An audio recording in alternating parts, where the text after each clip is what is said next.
بسم اللہ الرحمن الرحیم۔ السلام علیکم ڈیئر ویورز، جیسا کہ حال ہی میں عید الاضحیٰ گزری ہے، دوستوں نے گوشت کی مختلف ڈشز بنا کر دھجیاں اڑائی ہیں۔ کھایا کیا، ایسی کی تیسی کر ڈالی۔ خاص طور پر بڑا گوشت جسے پیار سے کٹے کا گوشت کہا جاتا ہے، تو اس کا نتیجہ یہ ہوا کہ اب یورک ایسڈ کی شکایت عام ہو گئی ہے۔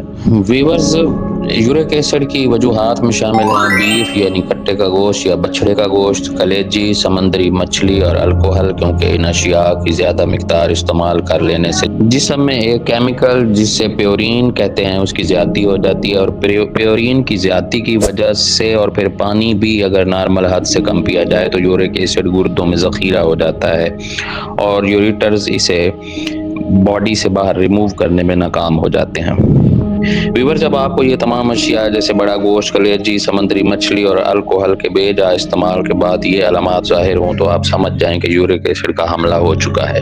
جوڑوں میں درد کے بعد سویلنگ یعنی سوجن اور جوڑوں کا انفلیمیشن کی وجہ سے ریڈ ہو جانا، پیشاب کا گدلا یعنی ڈی کلر ہونا اور کمر میں شدید درد ہونا اور پسلیوں کی نچلی جانب بھی درد ہونا، ہاتھ پاؤں کے جوڑ خاص طور پر سوج جاتے ہیں اور پاؤں کے انگوٹھے کے جوڑ میں سویلنگ اور درد ہوتا ہے، تو ویورز صرف دو چیزیں یورک ایسڈ کو اللہ حافظ۔ تو ویورز، دو چیزیں، سرخ رائی 50 گرام لے لیں، قلمی شورا یعنی پوٹاشیم نائٹریٹ 50 گرام لے لیں، یا اس سے کم وزن لے لیں یعنی ہم وزن لے کر پیس لیں۔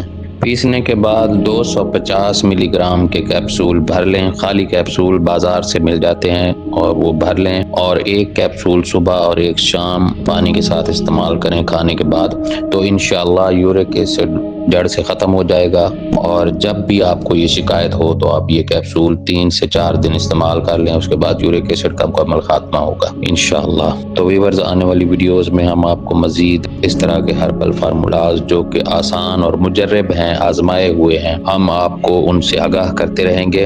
ویڈیوز کو لائک کرنا اور چینل کو سبسکرائب کرنا مت بھولیے گا۔ جزاک اللہ، شکریہ، اللہ حافظ۔